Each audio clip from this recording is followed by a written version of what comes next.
When you get to university, the library will probably play a bigger part in your life than you expect. The academic library can be intimidating at first, due to the sheer size of it and the fact that so many resources are available. This video hopefully will make things a bit easier by telling you what to expect and how a uni library works. We'll cover a little about the buildings, the resources, the people, and the skills you'll need. Most of the footage you'll see in this video is of the libraries at the University of York. Like a lot of universities, we have several library sites. In our case, there's a main library on campus and 2 others in the city centre.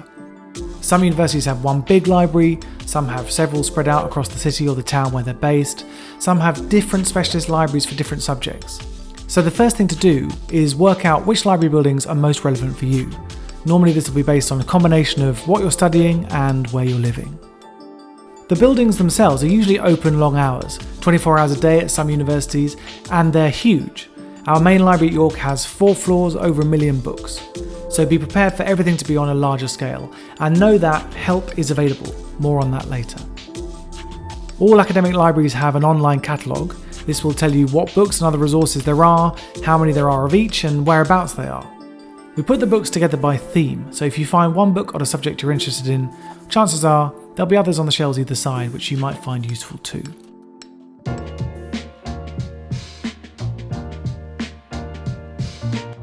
Let's talk a little bit more about the resources you'll use. Books are important, of course. In your first year, your tutors or lecturers will often tell you which books or chapters to read. There'll be several books per module normally, rather than just one textbook per subject. It's worth learning to use the library catalogue to find your own books as early as possible, as eventually you'll be doing independent research and you'll be responsible for finding your own sources. Some universities charge fines if you don't bring books back on time, others don't. If you have overdue books, you probably won't be able to borrow any more items until you bring them back. And at university, you're part of an academic community, all trying to learn together, sharing resources, so it's always good to bring books back on time. Academic libraries will buy e-books wherever possible, so you won't always need to borrow print items. Not all books are available as e-books, however. Even ones that you could buy electronically on your Kindle aren't always sold to us as universities, so there'll still be plenty of times when you're asked to read print books. You'll be asked to read a lot of articles. These are shorter than books, they're written by experts on their subject, they often go into much more specific and specialist detail than books, and you'll find articles mostly in journals. In fact, they'll mostly be in electronic journals. Imagine an almost infinite set of library shelves containing thousands of volumes, each of which contains several articles. That's what e-journals are, it's all online. You'll hear a lot about databases. Databases are usually academic websites behind paywalls which the library has often paid to get you through already, full of useful things like articles or statistics and other data, or music, or films, or maps, government papers, or perhaps newspapers from different countries. One of the biggest differences between studying at school or college and at university is how much you use databases. You go from probably not using them much at all to needing to use them a lot, especially if you're going to get good marks in your assignments. The more you use them, the less scary they become. Sometimes it feels like they contain too much useful info, so we'd recommend using the advanced search function in them to make your searches a bit more focused. So things like searching for exact phrases by putting quotation marks around your words, or limiting your search to certain years or certain publications. That can really help make things a bit more manageable. And of course, you can always ask for help. Some universities have specialist librarians for each subject and others don't. You may have a single point of contact for the department you're studying, or you may not. Either way, there are a huge number of staff in an academic library, so you won't always speak to the same person.